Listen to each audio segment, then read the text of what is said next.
यह सच्ची घटना उत्तर प्रदेश की है। उत्तर प्रदेश के एक छोटे से गांव में राजवीर नाम का एक शख्स रहा करता था। वह एक सरकारी डिपार्टमेंट में क्लर्क के तौर पर नियुक्त था। राजवीर के अलावा उसके घर में उसके माँ बाप या फिर उसके भाई बहन इतने पढ़े लिखे नहीं थे जितना राजवीर पढ़ा लिखा था। इसीलिए राजवीर को सरकारी नौकरी मिल गई थी। प्रदेश के एक शहर में प्रिया नामक लड़की रहा करती थी।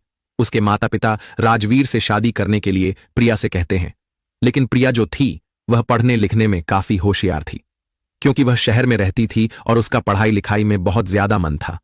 लेकिन प्रिया के घर वाले कहते हैं प्रिया से, देखो, सामने वाला जो लड़का है यानी कि जो राजवीर है वह सरकारी नौकर है और तुम्हारी जिंदगी काफी अच्छी रहेगी, तो तुम उससे शादी कर लो, उसके बाद में तुम अपनी पढ़ाई करती रहना। तो प्रिया जो होती है वह राजवीर से मिलती है, और जब राजवीर से मिलती है तो प्रिया राजवीर से कहती है, मैं अपनी पढ़ाई को आगे जारी रखूंगी, तुमसे शादी होने के बाद में मैं घर के कामकाज भी करूंगी, लेकिन साथ में अपनी पढ़ाई को भी जारी रखूंगी, अपनी पढ़ाई भी करती रहूंगी। अब उस समय पर राजवीर कह देता है, चलो ठीक है, मैं तुम्हारी पढ़ाई को जारी रखूंगा, क्योंकि प्रिया जो थी वह देखने सुनने में काफी सुंदर लगती थी। तो राजवीर इस वजह से प्रिया के सामने पिघल गया था और राजवीर बोलता है, चलो ठीक है, मैं तुमसे मना नहीं करूंगा, तुम अपनी पढ़ाई को जारी रखना। शादी के बाद की स्थिति, दोनों की शादी हो जाती है, राजवीर और प्रिया की। प्रिया एक शहर को छोड़ करके गांव में जाती है और वहां पर रहने लगती है। जब प्रिया गांव में जाती है यानी कि राजवीर के घर पर, तो राजवीर के माँ बाप जो हैं वो प्रिया को पढ़ने लिखने के लिए मना करते हैं और प्रिया से कहते हैं, तुम अब पढ़ लिख करके क्या करोगी, तुम्हारी शादी तो हो ही गई है, अब तुम्हारे वैसे भी कुछ दिनों में बच्चे हो जाएंगे, तो उन पर ध्यान देना है, तुम्हें घर बार पर ध्यान देना है, तो तुम अपनी पढ़ाई मत करो, अब पढ़ाई को छोड़ो और घर के काम पर ध्यान दो। लेकिन प्रिया जो है वो मना करती है। वो कहती है, नहीं, मैं तो अपनी पढ़ाई को जारी रखूंगी और मैं अपनी पढ़ाई आगे इस तरीके से करती रहूंगी, लेकिन आपके जो घर के कामकाज हैं उनमें कभी मेरी पढ़ाई आड़े नहीं आएगी, कभी मेरी पढ़ाई इनमें बाधा नहीं बनेगी। मैं सबसे पहले आपके घर के काम करूंगी, उसके बाद मैं अपनी पढ़ाई करूंगी। लेकिन प्रिया के जो ससुराल वाले थे यानी कि सास ससुर और देवर ननद जो थे वो सभी लोग पढ़े लिखे नहीं थे, तो वो पढ़ाई लिखाई को ज्यादा अहमियत नहीं देते थे। वो फिर भी नहीं माने और प्रिया को बार बार टॉर्चर कर रहे थे। राजवीर जो था वो सरकारी नौकर था, इसीलिए राजवीर सुबह 8 बजे कुछ काम से घर से निकल जाता था और रात को 7 से 8 बजे घर में घुसा करता था, क्योंकि वो गांव में रहता था, लेकिन जहां पर उसकी नौकरी थी वो शहर था, तो वो गांव से अप डाउन करता था शहर के लिए। तो राजवीर शाम को आता था, लेकिन इसके बीच में जो प्रिया थी और जो प्रिया के ससुराल वाले थे यानी कि जो राजवीर के घर वाले थे, इनमें आपस में लड़ाइयां हुआ करती थीं, क्योंकि प्रिया पढ़ाई करती थी काम करने के बाद में, लेकिन प्रिया के जो ससुराल वाले थे वह उससे पढ़ाई के लिए मना करते थे। एक तरीके से हम ये बोल सकते हैं कि वह पढ़ाई और शिक्षा का विरोध करते थे और बार बार यही ताना दिया करते थे प्रिया को, पढ़ाई लिखाई करके अब क्या कलेक्टर बनेगी, अब क्या कलेक्टर बनेगी, इसी तरीके से उसको बार बार ताने दिया करते थे। यही चीज प्रिया के दिमाग में बैठ जाती है और प्रिया जो है वह फाइनली राजवीर से तलाक की बात करती है, यानी कि तलाक की बात करती है। जब राजवीर से तलाक ले लेती है उसके बाद में प्रिया अपने मायके में आकर के रहने लगती है और फिर जो है आईएएस की यानी कि यूपीएससी की तैयारी करने लगती है। जब प्रिया यूपीएससी की तैयारी करती है तो भाग्य से वह यूपीएससी में सिलेक्ट हो जाती है। तलाक के 2 साल बाद जब प्रिया कलेक्टर बन जाती है तो उसको उसी डिपार्टमेंट में पोस्टिंग मिलती है जहां पर राजवीर क्लर्क के तौर पर काम कर रहा था। अब राजवीर जो होता वो क्लर्क था और प्रिया जो थी वहां पर 2 साल के बाद में कलेक्टर के तौर पर यानी कि कलेक्टर के पद पर वहां पर जाती है। जब प्रिया ऑफिस पहुंचती है तो वह सफेद कार में होती है जिस पर आगे लिखा होता है कलेक्टर ड्राइवर कार चला रहा होता है। पीछे प्रिया के साथ में 2 गनर बैठे होते हैं। जब प्रिया कार से उतरती है तो जितने भी लोग होते हैं उस ऑफिस के, वो सभी के सभी लोग जो हैं हाथ में गुलदस्ता लेकर के प्रिया को आमंत्रित करते हैं और बाहर आकर के प्रिया को सैल्यूट करते हैं। उन्हीं सभी में से एक लड़का होता है जिसका नाम है राजवीर, जो कि प्रिया का एक्स हस्बैंड था। वो भी प्रिया को देखता है और प्रिया को देखने के बाद में नजरें नीचे झुका लेता है और चुपचाप से वहां पर खड़ा रहता है। प्रिया भी उसको देखती है और देखने के बाद में नजरें झुकाकर हाथ में सभी के गुलदस्ते लेते हुए सीधे अंदर चली जाती है। सोच विचार जब अंदर जाती है, ऑफिस में जाकर बैठती है। ऑफिस में जब वो बैठती है तो उसको एक पीए मिलता है यानी कि पर्सनल असिस्टेंट, और उस पर्सनल असिस्टेंट का नाम होता है रॉकी। रॉकी जो होता है वो प्रिया का पर्सनल असिस्टेंट होता है वहां पर। अब प्रिया ऑफिस के शीशे में से राजवीर को देखती रहती है और सोचती रहती है, 2 साल पहले यह मेरा पति था और आज मैं इसकी सीनियर बनकर इसके ही ऑफिस में बैठी हुई हूं। प्रिया इस तरीके की चीजों को सोचती रहती है अब होता क्या है? रॉकी को प्रिया एक दिन बुलाती है और रॉकी से कहती है, एक काम कीजिए, ये जो राजवीर हैं इनके साथ इनके घर पर जाइए और पता लगाइए कि इनके घर में कौन कौन रहता है। अब रॉकी जो होता है वो अपनी बॉस प्रिया के कहने पर मान लेता है और राजवीर के घर पर जाता है। जब वह वहां पहुंचता है तो देखता है कि राजवीर एक अकेले कमरे में रह रहा होता है। राजवीर के साथ कोई भी नहीं होता, ना ही उसके माँ बाप होते हैं, ना ही उसके भाई बहन और ना ही उसकी बीवी बच्चे। राजवीर के इस रहन सहन के बारे में रॉकी प्रिया को जानकारी देते हुए बताता है, मैम, राजवीर अकेले ही एक रूम में रहता है, उसके साथ कोई भी नहीं है। जब प्रिया को यह बात पता चलती है तो उसे शक होता है, हो सकता है कि यह अकेले ही रह रहा हो और शायद इसने अभी तक शादी नहीं की हो। एक दिन प्रिया के ऑफिस में एक घटना घटित हो जाती है। दरअसल प्रिया के ऑफिस में एक बहुत ही पुराना अधिकारी होता है जिसका नाम है नितिन। अब नितिन वहां पर 2 नंबर के काम करता था। उसके पास सरकार की पावर थी, इसलिए वह गलत तरीकों से पैसा कमाता था। जितनी भी 2 नंबर की जमीनें होती थीं, जितने भी फर्जी टेंडर पास होते थे, वो सब नितिन ही किया करता था। वह सामने वाली पार्टियों से मोटी रकम वसूला करता था। यह धंधा लगभग 7 से 8 सालों से चल रहा था और जितने भी अधिकारी आते थे वे सभी नितिन के साथ हिस्सा लेते थे। कोई भी उसके काम में दखल नहीं देता था। लेकिन प्रिया अलग थी। जब प्रिया इस ऑफिस में आई तो उसे इन सब चीजों के बारे में पता चला। यह आदमी गरीबों की जमीनें हड़पता है, इसको रोकना ही होगा। प्रिया नितिन के इस पूरे धंधे को चौपट कर देती है। अब कोई भी कागजात बिना प्रिया की अनुमति के आगे नहीं बढ़ता। नितिन जितनी भी साजिशें करता, प्रिया हर बार उसे रोक देती। इससे नितिन बहुत ज्यादा गुस्सा हो जाता है। अगले दिन जब नितिन ऑफिस आता है तो वह गुस्से में बड़बड़ाने लगता है। ये लड़की क्या समझती है खुद को? ऑफिस में नई आई है और हमें ही सिखाएगी। वह पीछे पीछे प्रिया को गालियां देने लगता है। राजवीर चुपचाप ये सब सुन रहा होता है। पहले वह सब कुछ अनसुना कर देता है, लेकिन जब बात हद से बाहर हो जाती है तो राजवीर नितिन को पकड़कर जोर से धक्का देता है और गुस्से में कहता है, अगर आज के बाद तुमने प्रिया मैम के बारे में कुछ भी उल्टा सीधा कहा तो मैं तुम्हें जान से मार दूंगा। स्टाफ के लोग ये देखकर चौंक जाते हैं। अब पूरे ऑफिस में अफवाहें उड़ने लगती हैं। आखिर राजवीर ने प्रिया मैम के लिए इतनी लड़ाई क्यों की? क्या इन दोनों के बीच कोई रिश्ता है? जब यह बात प्रिया तक पहुंचती है तो वह तुरंत रॉकी को बुलाती है।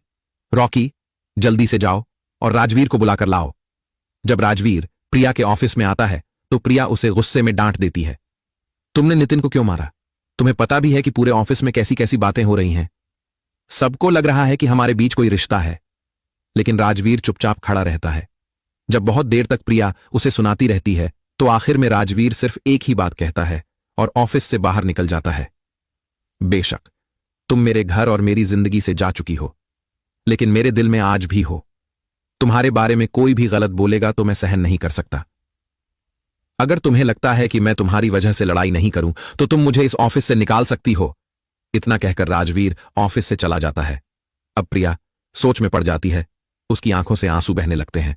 अगर उस दिन तलाक के वक्त, अगर उस दिन उसने ऐसा कहा होता तो शायद हम आज अलग नहीं होते। प्रिया अपने आंसू पोंछती है और चुपचाप अपनी कुर्सी पर बैठकर फिर से काम में लग जाती है। अगले दिन सुबह 10 बजे रॉकी प्रिया के ऑफिस में आता है और कहता है, मैम, हमारे शहर में कल कैबिनेट मंत्री आने वाले हैं। इसके लिए हमें आज ही सारी तैयारियां करनी होंगी। अब प्रिया फौरन अलर्ट हो जाती है। वह खुद बाहर जाकर पूरे रोड का दौरा करती है। हर चीज की निगरानी रखती है ताकि अगले दिन कोई भी गड़बड़ ना हो। लेकिन जब वह दोपहर 2-3 बजे ऑफिस लौटती है तो वह पूछती है, आज राजवीर कहाँ है? रॉकी थोड़ा असमंजस में कहता है, मैम, राजवीर तो आज ऑफिस आया ही नहीं। यह सुनते ही प्रिया चौंक जाती है। राजवीर आज ऑफिस क्यों नहीं आया? फौरन प्रिया रॉकी से कहती है, रॉकी तुरंत जाकर पता लगाओ, मुझे जानना है कि राजवीर कहाँ है। अब रॉकी ऑफिस का सारा काम खत्म करके रात 8 बजे राजवीर के घर की तरफ निकल पड़ता है। जब रॉकी राजवीर के घर जाता है तो वह देखता है कि राजवीर घर पर नहीं है। जब राजवीर घर पर नहीं होता तो उसके आस पड़ोस के लोग रॉकी को बताते हैं, राजवीर तो किसी अस्पताल में भर्ती है। हमने सुना है कि उसके साथ मारपीट हुई है और किसी ने उसे मारने की कोशिश की है। जब यह बात रॉकी को पता चलती है तो वह तुरंत मैडम प्रिया को फोन करके बताता है, प्रिया मैम, राजवीर के साथ कातिलाना हमला हुआ है और वह इस समय गंभीर रूप से घायल है। वह सिटी हॉस्पिटल में भर्ती है। जब प्रिया को यह बात पता चलती है तो वह रात में ही 8 बजे अपने ड्राइवर को फोन करके बुलाती है और तुरंत सिटी हॉस्पिटल के लिए निकल जाती है। जब प्रिया हॉस्पिटल पहुंचती है तो वह देखती है कि राजवीर खून से लथपथ है और आईसीयू में भर्ती है। राजवीर को इस हालत में देखकर प्रिया की आंखों से आंसू छलक पड़ते हैं। वह आईसीयू के बाहर रखी बेंच पर बैठ जाती है और चुपचाप आंसू बहाने लगती है। वह भगवान से प्रार्थना करती है, भगवान किसी भी तरह से राजवीर जल्द से जल्द ठीक हो जाए। पूरी रात बीत जाती है। सुबह लगभग 6 बजे से 7 बजे के बीच प्रिया को झपकी आ जाती है। वह उसी बेंच पर सो जाती है। जब उसकी आंख खुलती है तो सुबह के 11 बजे चुके होते हैं। तभी रॉकी का फोन आता है। रॉकी कहता है, मैम आज आप ऑफिस नहीं आएंगी? आपको पता है 2 बजे कैबिनेट मंत्री आने वाले हैं। यह सुनकर प्रिया जवाब देती है, नहीं रॉकी, आज मैं ऑफिस नहीं आ सकती। राजवीर की हालत बहुत खराब है और मेरा यहां रहना जरूरी है। रॉकी चिंतित होकर कहता है, लेकिन मैम अगर आप नहीं आएंगी तो कैबिनेट मंत्री नाराज हो जाएंगे। आपका वहां रहना बहुत जरूरी है। आप वरिष्ठ अधिकारी हैं और आपकी उपस्थिति सबसे महत्वपूर्ण है। लेकिन प्रिया दृढ़ता से जवाब देती है, नहीं रॉकी, आज मैं नहीं आ पाऊंगी। तुम्हें ही सब संभालना होगा। मंत्री जी को बता देना कि मैं किसी महत्वपूर्ण काम में व्यस्त हूं। इसके बाद प्रिया फिर से आईसीयू के बाहर बैठ जाती है और राजवीर के होश में आने का इंतजार करने लगती है। राजवीर के सही होने की दुआएं करती है। उसी दिन शाम को लगभग 5:30 पर आईसीयू के बाहर डॉक्टर निकलकर आते हैं। बेंच पर बैठी प्रिया से कहते हैं, मैम अब राजवीर खतरे से बाहर है, आप उससे जाकर मिल सकती हैं। डॉक्टर की यह बात सुनकर प्रिया भागते हुए आईसीयू के अंदर जाती है और राजवीर से मिलती है। राजवीर को देखकर वह भावुक हो जाती है और रोने लगती है। फिर चुपचाप बैठकर उसे देखने लगती है। थोड़ी देर बाद रॉकी का फोन आता है। रॉकी बताता है, मैम कैबिनेट मंत्री यहां से जा चुके हैं। वह काफी गुस्से में थे। कह रहे थे कि आज वरिष्ठ अधिकारी का यहां आना बहुत जरूरी था। उनको पता था कि मैं आने वाला हूं, फिर भी उन्होंने इतनी बड़ी भूल कर दी कि वह यहां पर नहीं आए। प्रिया रॉकी को जवाब देती है, रॉकी कोई बात नहीं, अगर कैबिनेट मंत्री नाराज हो गए तो उन्हें होने दो। यह मेरा पारिवारिक मामला है और मैं अपने परिवार को अपनी नौकरी से पहले रखती हूं। मेरे लिए मेरा परिवार सबसे पहले है। यह कहकर प्रिया फोन काट देती है। फिर वह सभी डॉक्टरों को बुलाती है और कहती है, राजवीर का अच्छे से ध्यान रखना। मैं घर जा रही हूं, मुझे कल ऑफिस ज्वाइन करना है। प्रिया चली जाती है। चूंकि वह कलेक्टर थी, सभी डॉक्टर उसकी बात मानते हैं और आश्वस्त करते हैं, मैम आप घर चली जाइए, बिल्कुल चिंता न करें। राजवीर हमारा पर्सनल पेशेंट है, इसलिए हम उसका पूरा ध्यान रखेंगे। वह ठीक होने के बाद घर भी भेज दिया जाएगा। डॉक्टरों की बात सुनकर प्रिया घर चली जाती है। अगले दिन प्रिया ऑफिस ज्वाइन करती है। ऑफिस में बहुत काम होता है क्योंकि वह कई दिनों से अनुपस्थित थी। अगले 2-3 दिन तक वह बेहद व्यस्त रहती है, इसलिए उसका ध्यान राजवीर की ओर नहीं जा पाता। 3 दिन बाद जब ऑफिस का काम थोड़ा कम हो जाता है तो शाम को वह ड्राइवर से कहती है, गाड़ी निकालो, हमें राजवीर के घर जाना है। रॉकी और ड्राइवर के साथ वह राजवीर के घर पहुंचती है। वहां जाकर देखती है कि राजवीर एक छोटे से कमरे में बेड पर लेटा हुआ है। उसके पास एक टेबल पर दवाइयां रखी हैं। यह देखकर प्रिया की आंखें भर आती हैं। राजवीर के पूरे शरीर पर पट्टियां बंधी होती हैं क्योंकि उसके घाव अभी पूरी तरह से नहीं सूखे थे। दुश्मनों ने उसे कई जगह चोट पहुंचाई थी। प्रिया धीरे से उसके पास जाकर कुर्सी पर बैठ जाती है और पूछती है, तुम्हारे साथ यह हादसा कैसे हुआ? राजवीर और प्रिया काफी देर तक बातें करते हैं। फिर प्रिया पूछती है, तुम अकेले क्यों रह रहे हो? मां बाप कहां गए? भाई बहन कहां हैं? बीवी बच्चे कहां हैं? राजवीर उदास स्वर में जवाब देता है, मां बाप तो गुजर गए और मैंने अभी तक शादी नहीं की, इसीलिए बीवी बच्चे भी नहीं हैं। कुछ देर चुप्पी छा जाती है। फिर राजवीर धीरे से पूछता है, और तुमने शादी कर ली? प्रिया सिर झुकाकर कहती है, नहीं, मैंने अभी तक शादी नहीं की। राजवीर यह सुनकर आश्चर्य में पड़ जाता है और पूछता है, क्यों? प्रिया गहरी सांस लेती है और कहती है, मैं तो तुमसे तलाक लेना ही नहीं चाहती थी। मैं तो बस तुम्हारे साथ रहकर पढ़ाई करना चाहती थी ताकि अपने लक्ष्य तक पहुंच सकूं। लेकिन तुम्हारे मां बाप मुझे बहुत टॉर्चर करते थे। तुम तो सुबह चले जाते थे और शाम को लौटते थे, लेकिन पूरे दिन मुझे ताने सुनने को मिलते थे। मैं पढ़ाई नहीं कर पाती थी, इसीलिए मजबूरी में मुझसे यह फैसला लेना पड़ा। प्रिया की आंखों में आंसू आ जाते हैं। वह आगे कहती है, तुमने जो मुझे तलाक के पेपर भेजे थे, मैंने उन पर साइन नहीं किए थे। मैंने उन्हें अपने पास रख लिया था। मेरे पिताजी और मां बाप ने बहुत समझाया कि साइन कर दो, हम तुम्हारी दूसरी शादी करा देंगे, लेकिन मैंने मना कर दिया। मैंने कहा, जब मैं कलेक्टर बन जाऊंगी तभी राजवीर से और उसके परिवार वालों से मिलूंगी। इस तरीके से प्रिया जो है राजवीर को पूरी कहानी बताती है। जब राजवीर यह सुनता है तो उसकी आंखों से आंसू आने लगते हैं और वह कहता है, तुमने अच्छा किया कि पेपर पर साइन नहीं किए। अगर तुमने पेपर पर साइन कर दिए होते तो हो सकता था कि तुम्हारे पिताजी तुम्हारी कहीं और शादी कर देते। तो प्रिया बोलती है, मैं तुम्हें पहले भी प्यार करती थी और मैं तुम्हें अब भी प्यार करती हूं, लेकिन मुझे यह चीज बहुत ज्यादा बुरी लगी कि तुमने मेरा बिल्कुल भी साथ नहीं दिया। फिर राजवीर कहता है, मुझे बताओ प्रिया, मैं क्या करता? एक तरफ मेरे माँ बाप थे और एक तरफ तुम थी। मैं किसको चुनता? हालांकि मैं तुम्हारी शिक्षा को लेकर, तुम्हारी पढ़ाई लिखाई को लेकर बिल्कुल भी खिलाफ नहीं था, लेकिन मैं नहीं चाहता था कि रोज रोज घर में लड़ाई हो और रोज रोज तुम्हें परेशानी भुगतनी पड़े।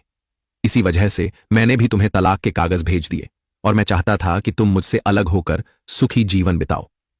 जब दोनों की बातें हो जाती हैं तो दोनों लोग काफी रोने लगते हैं। रोने के बाद वे एक दूसरे को गले लगाते हैं। थोड़ी देर तक गले लगाने के बाद प्रिया रूम से बाहर आती है। जब प्रिया रूम से बाहर आती है तो देखती है कि रॉकी और ड्राइवर कार में बैठे होते हैं और प्रिया का इंतजार कर रहे होते हैं कि वह कब वापस आए। तभी प्रिया रॉकी को बुलाती है और कहती है, मैं आज वापस नहीं आऊंगी, कल मैं तुमसे ऑफिस में ही मिलूंगी, तुम लोग घर निकल जाओ।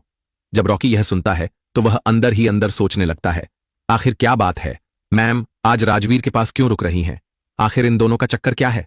लेकिन रॉकी चुपचाप ड्राइवर के साथ वापस चला जाता है। इधर प्रिया और राजवीर दोनों लोग रात में एक साथ रुकते हैं। वे एक दूसरे के मन की बातें साझा करते हैं और अपने दिल का बोझ हल्का करते हैं। दूसरे दिन जब प्रिया ऑफिस पहुंचती है तो रॉकी उसे गलत नजर से देखने लगता है। गलत नजर से मतलब जैसे कि प्रिया ने कुछ गलत कर दिया हो, क्योंकि रॉकी को पता था कि प्रिया राजवीर के साथ रात में अकेली रहकर आई थी। जब रॉकी प्रिया को इस तरह देखने लगता है तो प्रिया उसे ऑफिस में बुलाती है और कहती है, मेरे एक्स हस्बैंड हैं ये, इनसे ही मेरा 2 साल पहले तलाक हुआ था। हालांकि इनके नजरों में तलाक हो गया था, लेकिन मैंने तलाकनामे पर साइन नहीं किए थे, इसी वजह से ये अभी तक मेरे पति हैं। लेकिन यह बात मैंने तुम सभी लोगों से इसलिए छुपाई क्योंकि मैं नहीं चाहती थी कि ऑफिस में किसी भी तरह की अफवाहें फैलें। जब रॉकी को यह सारी बातें पता चलती हैं तो वह भावुक हो जाता है और कहता है, मैम सॉरी, मुझसे गलती हो गई। मुझे लग रहा था कि आप दोनों के बीच कुछ चल रहा है। यह बात मुझे ही नहीं, पूरे ऑफिस को लग रही थी। थोड़ी देर बाद रॉकी प्रिया को बताता है, मैम राजवीर सर पर जो हमला हुआ था वो नितिन के आदमियों ने ही करवाया था, क्योंकि नितिन से राजवीर सर की लड़ाई हुई थी और उसके बाद नितिन के आदमियों ने जानलेवा हमला कराया था। जब यह सुनती है तो प्रिया तुरंत नितिन को सस्पेंड कर देती है और उसे ऑफिस से निकाल देती है। उसके बाद प्रिया रॉकी से कहती है, रॉकी हम और राजवीर अब दोबारा एक हो रहे हैं, इसीलिए हम पार्टी रखना चाहते हैं। इस पूरी पार्टी की जिम्मेदारी तुम्हारी होगी, सभी लोगों को इनवाइट करना और पूरी तैयारी अच्छे से संभालना।